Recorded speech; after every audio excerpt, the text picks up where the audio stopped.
চট্টগ্রামের কালুরঘাট বেতার কেন্দ্র থেকে তৎকালীন মেজর এবং পরবর্তীতে রাষ্ট্রপতি জিয়াউর রহমান বাংলাদেশের স্বাধীনতা ঘোষণা করেছিলেন। সশস্ত্র বাহিনী দিবস উদযাপন উপলক্ষে আয়োজিত আজকের এই সম্বর্ধনা অনুষ্ঠানে আপনাদের সকলকে স্বাগত জানাই।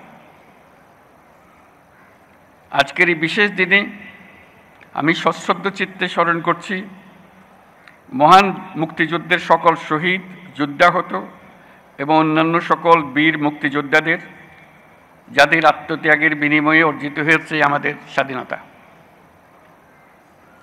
একই সাথে আমি শ্রদ্ধা জানাচ্ছি 2024 সালের জুলাই আগস্ট মাসে ছাত্র জনতার অভ্যুত্থানের সকল শহীদ, আহত এবং অংশগ্রহণকারী সর্বস্তরের মানুষের প্রতি, যাদের দুঃসাহসিক আত্মত্যাগ আমাদের দেশ পুনর্গঠনের একটি নতুন সুযোগ সৃষ্টি করে দিয়েছে। বাংলাদেশ সশস্ত্র বাহিনীর জন্ম 1971 সালে রণক্ষেত্রে। 71 সালের 25শে মার্চ হানাদার বাহিনীর নৃশংস আক্রমণের পরপরই 27শে মার্চ চট্টগ্রামের কালুরঘাট বেতার কেন্দ্র থেকে তৎকালীন মেজর এবং পরবর্তীতে রাষ্ট্রপতি জিয়াউর রহমান বাংলাদেশের স্বাধীনতা ঘোষণা করেছিলেন। এরই ধারাবাহিকতায় 21শে নভেম্বর সেনাবাহিনীর সাথে নৌ ও বিমান বাহিনী সম্মিলিতভাবে পাকিস্তানি বাহিনীর বিরুদ্ধে লড়াই শুরু করে। এই কারণেই 21শে নভেম্বরকে মুক্তিযুদ্ধের একটি মাইল ফলক হিসেবে গৌরবের সাথে পালন করা হয়।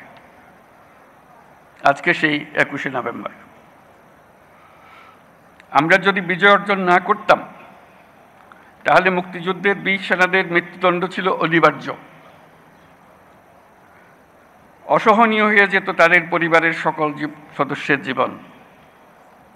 মুক্তিকামী সেনা, নৌ ও বিমান বাহিনীর অকুতভয় বীর সেনানীরা জীবনের পরোয়া না করে, পরিবারের ভবিষ্যতের কথা চিন্তা না করে এদেশের স্বাধীনতা যুদ্ধে ঝাঁপিয়ে পড়েছিল। তারাই এদেশের আপামর জনসাধারণকে সাহস জুগিয়েছেন।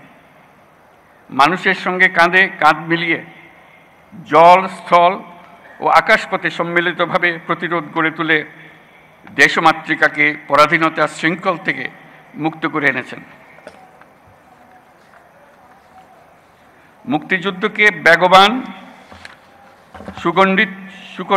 বেগবান এবং সুসংগঠিত করার লক্ষ্যে তখন বাংলাদেশ ফোর্সেস গঠন করা হয়েছিল, যার অধীনে 11টি সেক্টরে বিভিন্ন দেশের বিভিন্ন অংশ থেকে আসা মুক্তিযোদ্ধাদের সামরিক প্রশিক্ষণের পাশাপাশি গেরিলা প্রশিক্ষণ দেওয়া হয়। এরই চূড়ান্ত রূপ আমরা দেখি 71 সালের 21শে নভেম্বর সেনাবাহিনী, নৌবাহিনী ও বিমান বাহিনীর সম্মিলিত অভিযানে। পাকিস্তানি সৈন্যদের বিরুদ্ধে এই যৌথ অভিযানেই 1971 সালের 16ই ডিসেম্বর বাংলাদেশের স্বাধীনতা সংগ্রামের চূড়ান্ত বিজয় এনে দিয়েছিল। 71-এর মুক্তিযুদ্ধে আমাদের সশস্ত্র বাহিনীর অবদান বাংলাদেশের ইতিহাসে স্বর্ণাক্ষরে লেখা থাকবে।